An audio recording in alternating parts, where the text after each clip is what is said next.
I never thought anything like this could happen in America. Former President Trump addresses his supporters back home in Florida. We have live team coverage on his indictment from D.C. to Palm Beach. An out-of-control brush fire in Owings Mills forces people from their homes. The challenges firefighters are facing to put it out. The way to fix it is to make sure that our young people get a fair education. A community rallies on the failures of city schools. We make their voices heard. I'm tracking a weather alert that could impact the Orioles home opener, the hour-by-hour timeline of thunderstorm threats moving in. This is educational homicide. Backlash after North Avenue ignores help to improve math scores. The strong words from community voices criticizing city schools CEO. It's been a violent start to April. Our team presses leaders on how they're going to keep you safe this spring and summer. Live from WBFF in Baltimore, this is Fox 45 News at 10. Good evening, everybody. I'm Mary Bubala. I'm Kai Jackson. Fox 45 News has been following two breaking stories all day nationally and right here at home. In Baltimore County, fire crews have nearly contained an unprecedented 8-alarm fire. We'll have more on that in just a few minutes. We begin with the indictment of former President Donald Trump. He just wrapped up his speech to supporters. I never thought anything like this could happen in America. Never thought it could happen. The only crime that I have committed is to fearlessly defend our nation from those who seek to destroy it. Our country is going to hell. Well, before the speech, the very first details of the case against him emerged in court. Here's what we know right now. Former President Trump pled not guilty to 34 felony counts of falsifying business records. Prosecutors say those records date to 2017, but are related to payments made to silence negative stories about then-candidate Trump in 2016. That includes the Stormy Daniels saga. District Attorney Alvin Bragg of New York claims this defrauded voters under New York law. Attorneys for Trump plan to file a series of motions, including a motion to dismiss the case and move the case out of Manhattan, where they believe the trial would not be fair. In his speech tonight, the former president pointing out Manhattan District Attorney Alvin Bragg made a campaign promise to take on Trump. Beginning with the radical left, George Soros-backed prosecutor Alvin Bragg of New York, who campaigned on the fact that he would get President Trump. I'm going to get him. I'm going to get him. This is a guy campaigning. I'm the candidate in the race who has the experience with Donald Trump. We sued the Trump administration over 100 times. I'm ready to go wherever the facts take me. Well, Republicans paint Bragg as a puppet of Democratic mega donor George Soros. Soros denies that, saying he's never donated to Bragg or even met him. The New York Times reports Soros contributed to a political action committee which spent money in support of Bragg. This story has been getting a lot of attention on social media. Let's take a look at what some people are saying tonight. Here you go. Jim Jordan of Ohio saying when you drain the swamp fights back. Someone else coming in here right now saying this is Marjorie Taylor Greene. If President Trump can be charged with falsifying business records and hiding relevant information from voters in the 2016 election, then 51 people from the intel community who signed the letter stating the Hunter Biden laptop is fake can be charged as well, according to her. Here, someone saying they stand with Trump. Another person here. America is rapidly turning into a third world dictatorship. Democrats want to arrest and imprison anyone who opposes their corrupt regime. Well, many of former president's supporters and the former president himself saying the indictment is politically motivated. This fake case was brought only to interfere with the upcoming 2024 election, and it should be dropped immediately. And that brings us to our question of the day. Now that details of the Trump indictment are out, do you think this is politically motivated? So far, 100% of voters say yes. Head to foxbaltimore.com/vote. Click on the Pulse tab to weigh in. And you can find complete coverage of the indictment of former President Donald Trump on our website, foxbaltimore.com. Stay with us. We'll have a live report from Mar-a-Lago coming up at 10:45. Our local breaking news tonight. A massive fire in the Soldier's Delight Natural Environmental Area in Owings Mills prompted evacuations at 29 nearby homes this afternoon. In fact, at times, Those flames were so high, it looked like a wildfire that you'd see on the West Coast, raging uncontrolled for hours. Now, we've just learned the 8-alarm fire is 90% contained after hundreds, and I said hundreds of firefighters from surrounding counties and the National Guard helped out. It's something few in Baltimore County have seen, if ever.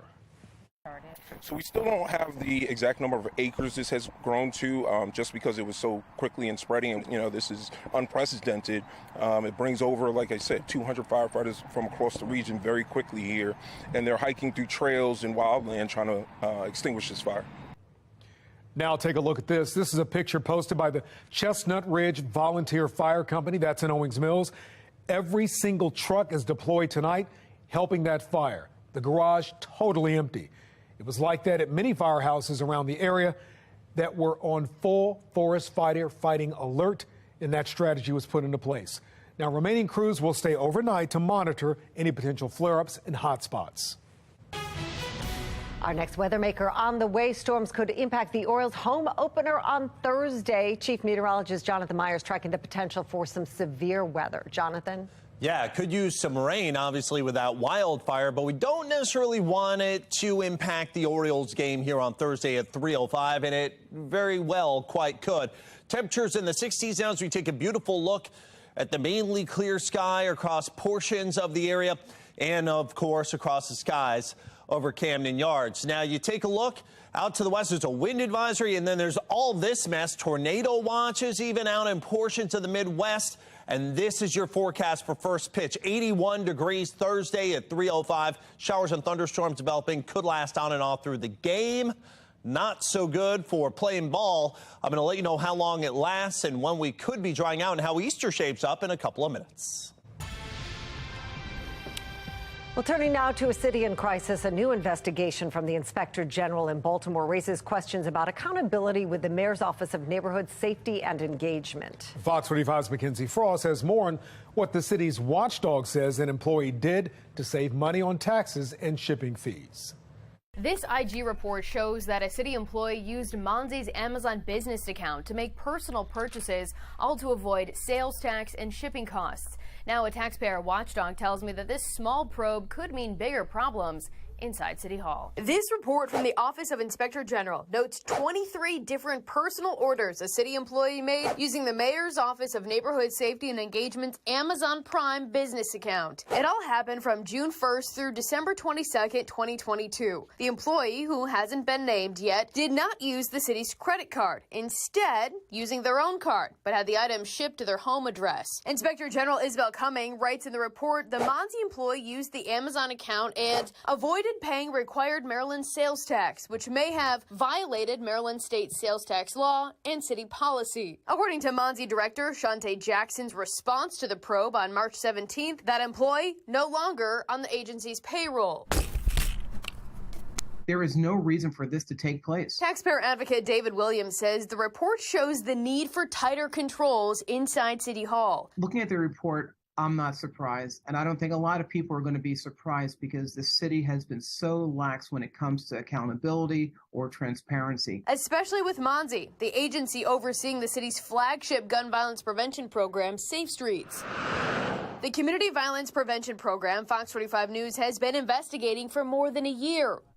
And in more than 400 pages of contracts and receipts obtained by Fox 45 News, more accountability questions for the program facing scrutiny. Attention, please. Like why a Safe Streets employee spent $500 on 3 Amtrak tickets to New York City, or $100 on Under Armour tennis shoes. In the IG report, Jackson says Monzi will change the Amazon Business Prime account settings to only allow the city's approved credit card to be used for future purchases. But Jackson has refused to do an interview with Fox 45 News about questions surrounding how Safe Streets spends city-allocated money. And now Williams says other leaders inside City Hall should pay attention to the unanswered questions. This should be a wake-up call to the mayor, to the city council president, the whole city council, that they really need to change their thinking about how the way money is spent. And with Safe Streets undergoing major management changes, Williams says Jackson is at a crossroads for moving forward. It's time for her to decide. Who is she going to be? Is she going to be a watchdog? Is she going to make sure that the money is spent wisely? Or is she just going to keep her mouth shut and hope that the problems correct themselves. And problems never correct themselves. We're still waiting on answers from Monzi to find out why that Safe Streets employee took that trip to New York City in the first place and how those other purchases are related to the program's mission of curbing gun violence. In the newsroom, Mackenzie Frost, Fox 45 News. The Baltimore Public City school system has seen a number of problems recently. Last month, the state report card showed the majority of city schools are struggling. In February, a Project Baltimore report revealed 23 schools where 0 students among those tested were proficient in math. And students are falling victim to deadly violence at an alarming rate.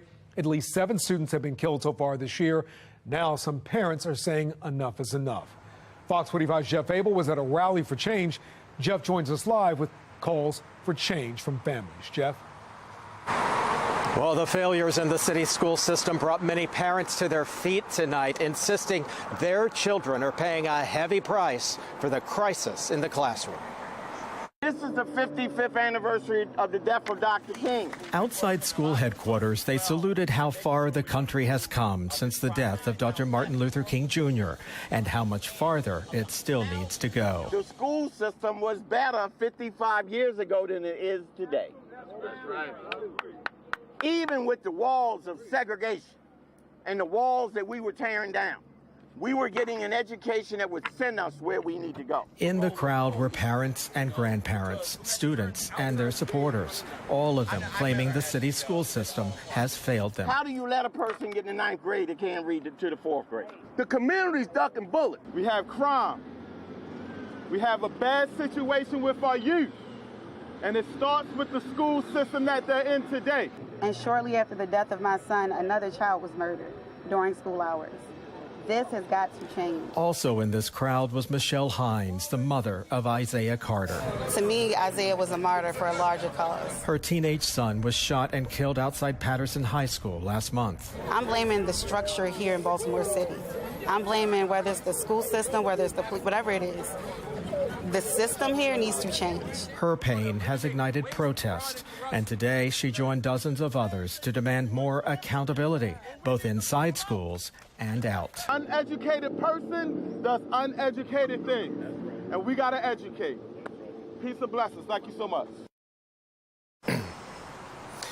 Organizers told parents tonight that every elected official in the city is responsible for the problems, and the only sure way to fix it is to replace them. We are live tonight. Jeff Abel, Fox 45 News. Next on Fox 45 News at 10, backlash against North Avenue. The strong words from community voices criticizing city school CEO who won't respond to a Harvard-trained mathematician who wants to help students. Plus, a city in crisis, the level of violence at a deadly, dangerous, and frantic pace to start April. We push city leaders on what they're doing to keep you safe this spring and summer. And continuing coverage of the arraignment of former President Trump as he and the prosecutor speak out after this historic day.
As it turns out, virtually everybody that has looked at this case, including rhinos and even hardcore Democrats, say there is no crime and that it should never have been brought.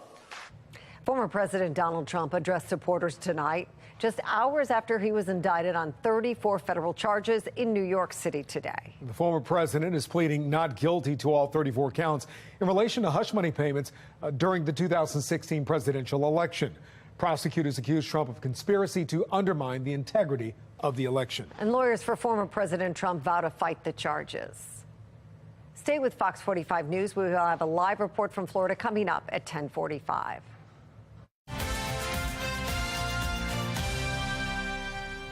The Baltimore City school system is among the lowest performing large school systems in the country, and many have acknowledged that the school system needs help. But as Project Baltimore's Chris Papst explains, members of the community who've offered solutions say they've been ignored. Baltimore City schools under fire. This is so angering and so condescending. Just 7% of city 3rd through 8th graders last year tested proficient in math. Why not take something that's proven success? The outrage Tuesday morning on the C4 and Brian Neiman show wasn't over poor test scores.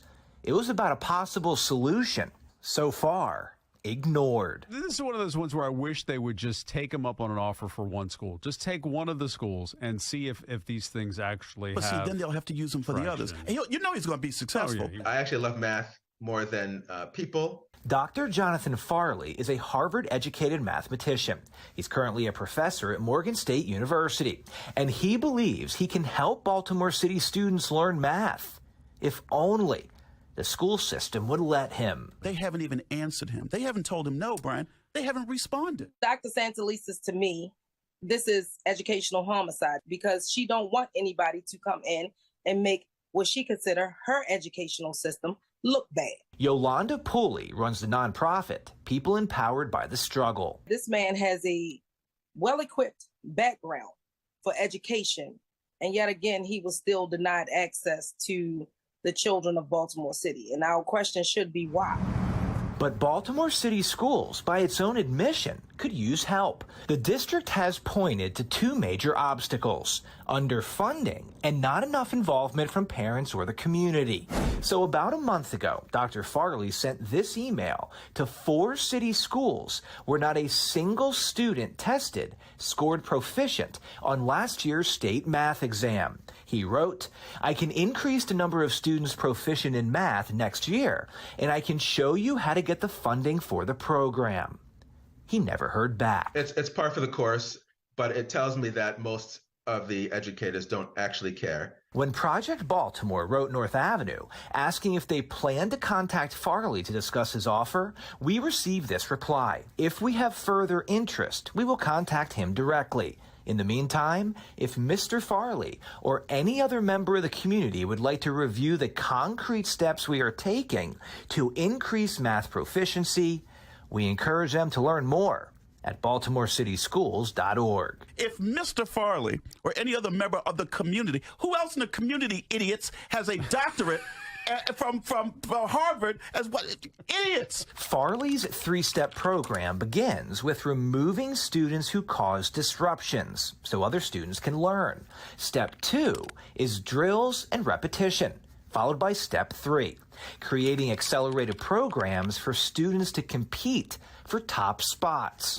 His program has been used in school districts such as Greenburgh Central in New York, where it was highly praised. But Baltimore City Schools says it's confident their own steps to improve math scores will be enough. Do you think that they really believe what they're doing is working? No. There's certain people in the city that thrive off of the failure that we see, not just in the school system, but other systems. People are offering to come in and offer free services, but yet you're refusing them. I am not confident in the direction that the school system is going in because we don't know. There's no accountability. There's no action. There's no plan. And when you don't plan, Chris, you plan to fail. I'm Chris Papst, and this is Project Baltimore. Well, a huge honor for our Project Baltimore team, taking home an Investigative Reporters and Editors Award for its Disabled and Denied Report on Education Access for Students with Disabilities. IRE judges say the Project Baltimore team exposed, quote, multiple examples of outright corruption with contractors and the school system hurting kids in the process. A release went on to say Project Baltimore's reporting combined personal narratives and dogged reporting, showing the profound impact that can come from sticking with a story. This is the 4th IRE award for WBFF. April has been violent in the city of Baltimore. Coming up at 10:30, Fox 45 News questions leaders about what they're doing to keep residents safe. Building a wall along the southern border to combat the fentanyl crisis, reportedly not enough now for many Republicans. I'm Kayla Gaskins in Washington with what some are suggesting.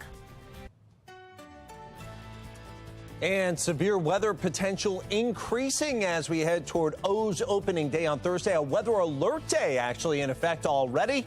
But for now, a warm day again for Wednesday, highs in the low 80s. Really not much chance of rain, but there's your problem day on Thursday. And then a cool down as we head into the Easter holiday weekend. I'll let you know if there's any rain chance for your Easter brunches. That's coming up in my Weather Authority forecast.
We're taking a live look right now from former President Trump's Mar-a-Lago resort in Florida.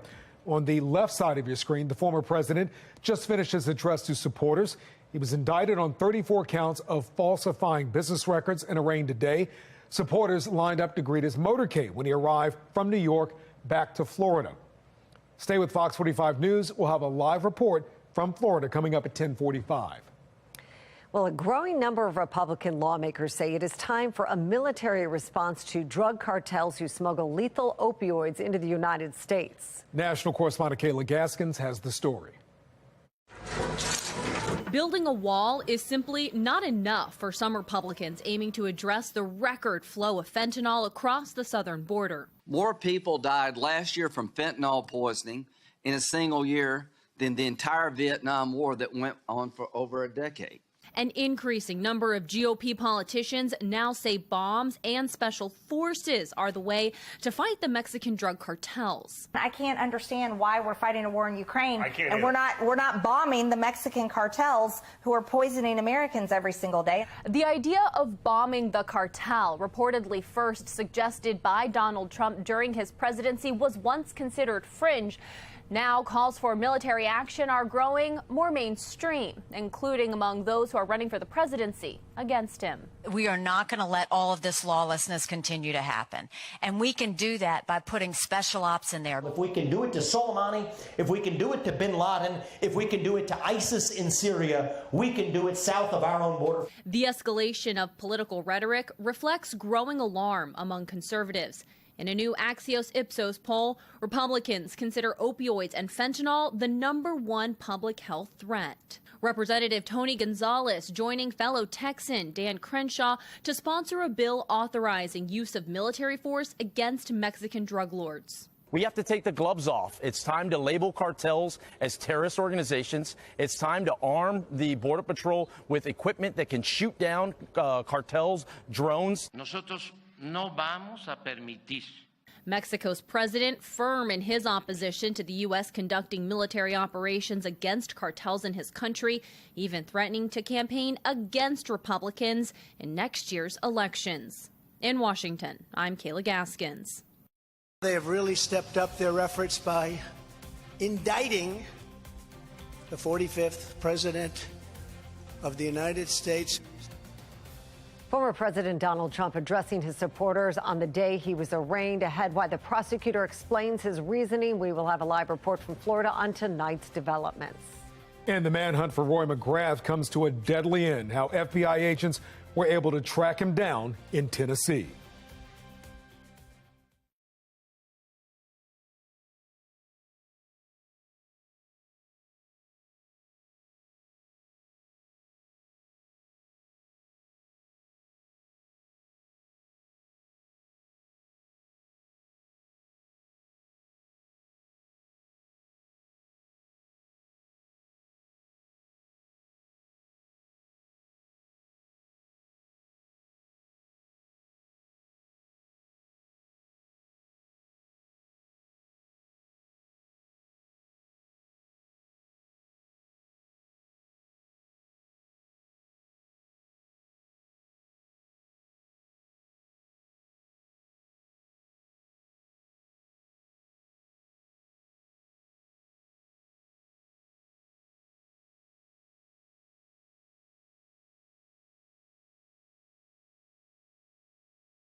The Fox 45 News is following three big stories at 10:30. We continue to follow the indictment of former President Donald Trump. We're hearing from the former president as he addressed supporters just hours after he was charged. And the clock is ticking for state lawmakers to take action on crime.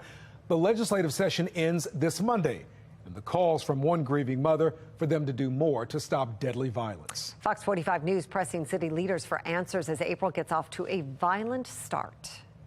We have team coverage tonight of the crime crisis, including what one city leader is doing about it. And we begin with Keith Daniels, who joins us live for that part of the story. Keith? Well, Mary, City Councilman Robert Stokes wants a face-to-face meeting with the brass at Baltimore City Police, a push for an update on the crime fight. In Baltimore City, the crisis over crime. Continued concern about gun violence replenished by a murderous beginning of the month. According to police, since April 1st, 15 people shot, 5 dead, including 3 people killed in a quadruple shooting Saturday. A dispute, police say, among neighbors. The suspect in that killing identified as Marvell Worsley. This incident should not have ended in gun violence. Gun violence frustrating City Councilman Robert Stokes. It is out of control. You know, there's no consequences. There's no accountability. Stokes speaking out about the crime crisis before the summer months. Again, much like what we saw nearly at this time last year, before that unprecedented move in May, when 6 council members, led by Eric Costello, said crime in the city was out of control and called on the mayor's office and police department to immediately develop a summer plan to curb the violence. People are calling our offices crying out. They shoot during the daytime, they shoot at night. This is serious. And tonight, The community can, listen in. They can make statements. no call for a summer police plan, but Stokes is calling for a hearing, asking all area city law enforcement agencies, including the sheriff's office, school police, and the city state's attorney's office, to appear at City Hall in a week, face questions about their collaborative efforts in the crime fight. If we not had those kind of conversations with our top 4 or 5 law enforcement to find out how they collaborating together to address crime in the city, it gets misconstrued, and people don't. First thing they think, they're not doing anything. We reached out to Councilman Costello for comments about the latest crime concern. I remain disgusted. Get an update about past concerns, but no reply. But Stokes' concerns quite clear. It's very disturbing, and I understand people why they don't feel safe. Well, that hearing with Councilman Stokes happening April 12th at 1 p.m. here at City Hall. We're live tonight. Keith Daniels, Fox 45 News. Keith, thank you. New surveillance video is showing a triple shooting outside a Park Heights gas station that left 2 teenagers hurt last night. The video shows the victims being carried off into a car, then rushed to the hospital. In total, 3 people were shot. The 2 teenagers are 16 and 17 years old. Hours after that, an 18-year-old was shot and killed along East Pratt Street. You don't get a chance to really, mourn the person that it happened to on Monday, because on Tuesday you're dealing with another one. 6 juveniles have been killed in Baltimore City so far this year, the same amount of children killed in all of 2020. Well, the legislative session in Annapolis ends next week, but many bills that promise to crack down on crime are stalled. Now a grieving mother in Baltimore is demanding criminals be held accountable. Fox 45's Maxine Stryker continues our team coverage. Across Baltimore City. When you lose a child, you can never imagine how that pain feels. There are thousands of grieving mothers. He was a family man who had a heart of gold. Their children, victims of violence. He loved to joke. He was a big jokester. For Lisa Holly, it was her son. I am the mother of Darrell Hudson that was murdered 6/21/21. At 33 years old, Darrell was stabbed to death in broad daylight in Baltimore City. Brandon Bashore of Parkville was arrested the same day and charged with his murder. This is the first day of murder trial. Bashore was already on probation for other crimes out of Baltimore County. We've been seeing young men and women getting murdered every day. It's time that we start holding these people accountable. The calls for accountability, hold these people accountable for their crimes and their violence, are echoed across the city. It's nothing stopping you from being the next person killed in Baltimore City. But in Annapolis, as the session winds down, you cannot think it's okay to take someone's life and then be set free. There are concerns it could end before key violent crime bills pass. The Violent Firearms Offender Act has been introduced for years without success, and again this year has failed to gain traction in either chamber. The bill calls for tougher penalties for criminals who use guns. And Baltimore City State's Attorney Ivan Bates is hoping lawmakers will pass his bill to level the playing field for misdemeanor gun offenses. It would raise the maximum penalty from 3 years to 5 for offenders 21 and older. I've gone to too many funerals. I've gone to and watched too many people and young boys and young men and young kids and young ladies who look like me and you that are dying and losing their life. But I also do it because I know I love these kids and I have to hold them accountable. As Bates joins Baltimore City residents in demanding more accountability of criminals, his plan is stalled, leaving mothers like Holly. My days are spent with him at the cemetery. No mother should have to go through that. None. With little hope. And I just pray that Darrell get the justice he deserves. Maxine Stryker, Fox 45 News. Fox 45 News is making your voice heard. Scan that QR code on your screen. That will take you to our website where we've put together a list of email addresses and phone numbers for your state lawmakers, including the House Speaker and Senate President. That brings us to our question of the day. Will lack of action on crime in Annapolis change the way you vote next year? So far, 88% of voters say yes. You can make your voice heard by heading to foxbaltimore.com/vote. House Republicans are proposing an amendment to a campaign finance bill that would allow the state prosecutor to study campaign contribution numbers. It comes as a report by the O'Keefe Media Group is circulating online, claiming it has uncovered a potential national plot using senior citizens to launder millions of dollars into political campaigns. It's a pretty simple amendment. There is obviously likely a problem, and look, for us to look into it, I mean, that's our duty. That's our job. This is a real problem, and we will certainly follow up with a letter to the state prosecutor and the Board of Elections, but this would be a chance for us to speak as a body. This group, the O'Keefe Media Group, however, has not offered any necessarily concrete proof that there's any wrongdoing here, and no other side has been able to verify what they have uncovered. Act Blue is an online political fundraising platform that has helped raise $11 billion for Democratic campaigns since 2004. O'Keefe alleges, and we underscore the word alleges, contact information from those who have donated small amounts of money to the Act Blue platform is being used to make multiple donations in much larger amounts, including this donor in Annapolis. Once in a while I donate $5 or so dollars or something like that during election year. What about $18,850? I doubt that. Not that many donations. No, I don't think so. What the Federal Election Commission indicates that much money was donated to Act Blue and Biden for president. I wish I could have donated $18,000 to Biden's presidency. Fox 45 News has reached out to Act Blue last week asking, can you offer any explanation for the senior citizens who were interviewed by the O'Keefe Media Group who expressed surprise when someone told them or told someone had donated thousands of times to Act Blue in their name. Again, although we have not seen any data confirming this, in sums that totaled thousands of dollars. And can you offer any explanation of where that money was coming from if it wasn't coming from the people listed in the FEC data the O'Keefe Media Group claimed to be referencing? So far, we have not gotten a response. Well, Fox 45 News continues to follow the Roy McGrath case. Investigators say the former chief of staff to former Governor Larry Hogan died last night after an agent-involved shooting just outside of Knoxville, Tennessee. The 3-week manhunt began when McGrath failed to show up to his federal trial in Baltimore last month. Sources tell us agents tracked McGrath's cell phone to a shopping plaza near Knoxville last night.